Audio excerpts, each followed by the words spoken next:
د خیبر پښتونخوا د سرخار پیښور کارخانه‌دار غوښتنه کړې چې قانون نافذ کوونکې ادارې د دوی د ځان او مال د ساتنې د پروګرامونو پورته کړي، ځکه چې دوی د امنیتي وضع څخه سخت پریشان دي او که امنیت ورته برابر نه کړی شو نو کارخانې به بندې کړي او د عمل نورو برخو ته په منتقل کېدو به مجبور شي. خو د پیښور پولیس وایي چې دوی د امنیت د پروګرامونو پورته کړي دي.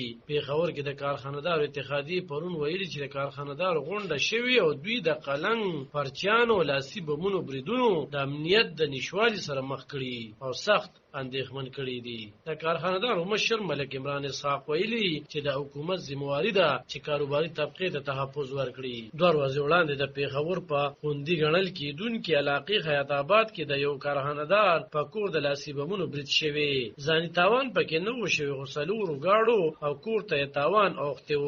د ریپورټونو تر مخه د کارخانه‌دار په کور د قلنګ نه ورکولو وروسته لاسي بمونه غورځول شوي وو. د پیښور د کینټ علاقه چارته چې زیاتې کارخانې شتون لري. د پولیس مشر اس پی وقاص شاه په خبرو کې ومنل چې کارخانه‌دارو ته د قلنګ ټلیفونونه او پرچې راځي او که دوی ورته جواب نه کوي نو د یارولو دپاره پرې داسې بریدونه کېږي. هغه وویل چې په حیات آباد کې په تېرو شپږو میاشتو کې دا لومړۍ پیښه شوې ده. نوموړي زیاته کړه چې د حیات آباد په تازه پیښه کې پولیس د وړاندې څخه نه و خبر کړی شوی. په علاقه کې پولیس ګشتونه زیات کړي دي او دوی د کاروباریانو د اتحادیې مشر ته ویلي چې کله ورته هم د قلنګ ټلیفون راځي دوی د پرې پولیس خبروي. وقاص شاه وویل چې د سی ټي ډي پولیس د قلنګ او د اړوند پیښې ګوري او د حیات آباد د پیښې مقدمه هم درج شوې ده. نوموړي وویل چې د قلنګ دپاره زیات ټلیفونونه د افغانستان د نمبرونو راځي خو دوی ته د زیاترو پیښو اطلاع نه ورکول کېږي. داسې پیښې کمې کېږي او وړاندې کو داسې پیښې شوي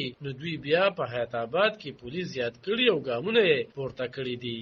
علب خان شیرپو دلبر نیوز پیښور.